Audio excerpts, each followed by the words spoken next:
भाजपा की नवनियुक्त बेलापुर विधायक मंदा महात्रे ने आरोप लगाया कि संदीप नाइक देखने और बोलने में अच्छे हैं, लेकिन उनका व्यवहार अंदर से अतिरेकी है। मंदा महात्रे ने यह भी चेतावनी दी है कि अब वे नवी मुंबई में इस गुंडागर्दी को नष्ट कर देंगे। उन्होंने कहा कि वे विधानसभा चुनाव में कई गुंडे लेकर आए। बेलापुर विधानसभा विधायक मंदा महात्रे ने संदीप नाइक की कड़ी आलोचना की और गंभीर आरोप लगाए। यहाँ एक सफेदपोश गुंडा खड़ा था जो दिखने में चिकनी चुपड़ी बातें करने वाला है, लेकिन उनका व्यवहार अंदर से अतिरेकी था। मुझे और मेरे बेटे को एक निजी नंबर से कॉल आया। चुनाव के दौरान वे कितने गुंडे लाए, कहां से लाए और किस लिए लाए, लेकिन चूंकि मैं और पुलिस प्रशासन सतर्क थे इसलिए हम काम आसानी से कर पाए। हाल ही में हुए विधानसभा चुनाव में बीजेपी की मंदा महात्रे ने शरद पवार गठ के संदीप नाइक को 377 वोटों के अंतर से हराया है। निर्वाचित होने के बाद मंदा महात्रे ने संदीप नाइक पर गंभीर आरोप लगाए हैं। बेलापुर में संदीप नाइक और बीजेपी की मंदा महात्रे के बीच बड़ा मुकाबला हुआ। विधानसभा चुनाव में संदीप नाइक को सिर्फ 22 दिन मिले और इन 22 दिनों में संदीप नाइक चुनाव मैदान में पहुंचे। उन्हें 91,475 वोट मिले। मंदा महात्रे को 91,852 वोट मिले। पहिली गोष्ट निवडणुका पार पडलेल्या आहेत आणि आपल्याला माहिती आहे निवडणूक झाल्या मी दुसऱ्या दिवशी दरवेळी कामाला लागते, 5 वर्ष काम करत असते आणि मग केलेल्या कामाचं नियोजन केलेल्या कामाचं तुम्हाला मी जाहीरनामा देत असते काय काम केलं। कालपासून काम मी सुरू केलेलं आहे। कामाची सुरुवात झालेली आहे। ज्या काही मागण्या होत्या त्या मी मागितलेल्याच आहेत आणि अजून काही करायच्या असतील नवीन ज्या लोकांच्याकडनं आलेल्या आहेत काही सूचना, त्यासाठी आज मी आयुक्तांची भेट घेतली। निवडणुकीनंतर पहिली भेट होती। बरीच कामं विळंबलेली आहेत, त्या कामासाठी आज ही भेट होती। तिसऱ्यांदा निवडून आल्यानंतर सुद्धा जर गावठणाचा प्रकल्पग्रस्तांचा प्रश्न सुटत नसेल तर त्यासाठी त्यांच्याशी चर्चा केली आणि येणारा मुख्यमंत्री बसणार पहिल्याच आठवड्यामध्ये गावठण विस्तारासाठी आपल्याला काय करता येईल नेमकं आणि कशा पद्धतीने प्रकल्पग्रस्तांना सवलत उपलब्ध करून देता येईल बांधकामामध्ये, त्या पद्धतीने त्यांनी आराखडा बनवलेला आहे। तो आराखडा बनवल्यानंतर तो आम्ही पास करू, जनतेसाठी ठेवू, जनतेच्या त्याच्यावरती आम्ही ओपिनियन मागू आणि मगच तो जाहीर करू।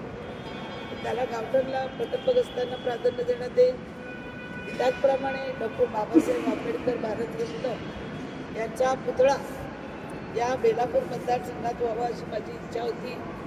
इलेक्शनच्या अगोदर मी मागणी केली होती, त्याच्यासाठी आज चर्चा केली।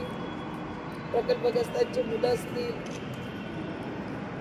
कायमस्वरूपी करायची, हॉस्पिटल मेडिकल कॉलेजचं टेंडर झालेलं आहे, वीज प्रकल्प असेल, सोलर प्रकल्प असेल, अशा वेगवेगळ्या प्रकल्पावर आपण आज चर्चा केलेली आहे। ज्या नवा मुंबईतले नगरसेवकांच्या काही थोड्या बहुत सूचना होत्या माझी त्यांच्या सूचना त्यांना दिलेल्या आहेत।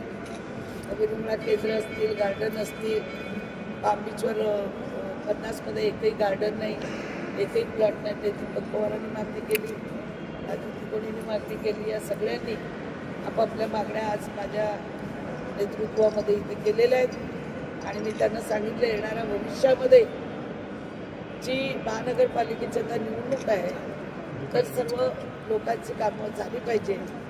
फेरीवाल्यांचं जे वाढलेलं आहे वाशी सातपाडा, जे बाहेर फेरीवाल्यांनी कॅप्चर केलेले आहेत ते सगळं काढून ते स्वच्छ करून तिथे लोकांना जाण्या येणाऱ्यांना व्यवस्था व्यवस्थित झाली पाहिजे। अनधिकृत कुठे बांधकामं होत असतील तर ती थांबवली गेली पाहिजे, किंवा बांधली असतील तर निष्काळजी केली पाहिजे। ज्या कोणी रिझर्व प्लॉटवरती पालिका शुल्कचं काम केलं असेल त्याच्या, कारण आता कसं आहे हे शहर स्वच्छ करावंच लागेल। प्रत्येकाने बांगलादेशीच्या झोपडपट्ट्या बसवलेल्या आहेत, तिथे लक्ष द्यायला सांगितलेलं आहे। तिथे दारूचे, जुगाराचे, ड्रग्सचे, गुटख्याचे, अफीमचे, गांजाचे धंदे चालतात, अनैतिक काही ढाबे आहेत त्याच्यातून चालतात। या सगळ्यावरती लक्ष दिलं गेलं पाहिजे। हे स्वच्छ आणि सुंदर शहर राहिलं पाहिजे, गुन्हेगारी मुक्त शहर राहिलं पाहिजे. लवकरच मी कलेक्टरची भेट घेऊन सर्व धर्मीय स्मशानभूमीसाठी 10 एकर फुकट मागणार आहे, मोठमोठ्या गार्डनसाठी मागणार आहे. लवकरच शिवपूरची 2-4 दिवसात MD आले का भेट घेऊन त्यांच्याकडे काही मागण्या आहेत त्या मागणार आहे. अशा पद्धतीने माझ्या कामाची सुरुवात मी या सगळ्या लोकांच्या नेतृत्वात केलेली आहे आणि सगळ्यांच्या सहकार्याने, आपल्या सहकार्याने येणाऱ्या अधिवेशनामध्ये वेगवेगळे प्रश्न या नवामुंबईचे असतील, मग ते गुन्हेगारी असेल किंवा फेरीवाले असतील, अनधिकृत बांधकामं असतील, या सगळ्यांवरती येणाऱ्या अधिवेशनात मी आवाज उठवणार आहे. गावगावठांमध्ये घरं तोडू नका असं आज आम्ही पालिका आयुक्ताला सांगितलेलं आहे की ज्यांची घरं सनद आहे, सगळं आहे, तिथे तुम्ही तोडता. जे भूखंडावरती गार्डन भूखंड असतील, शाळेचे भूखंड असतील, त्याच्यावर बांधकाम केलं असेल ते तुम्ही काढून टाका.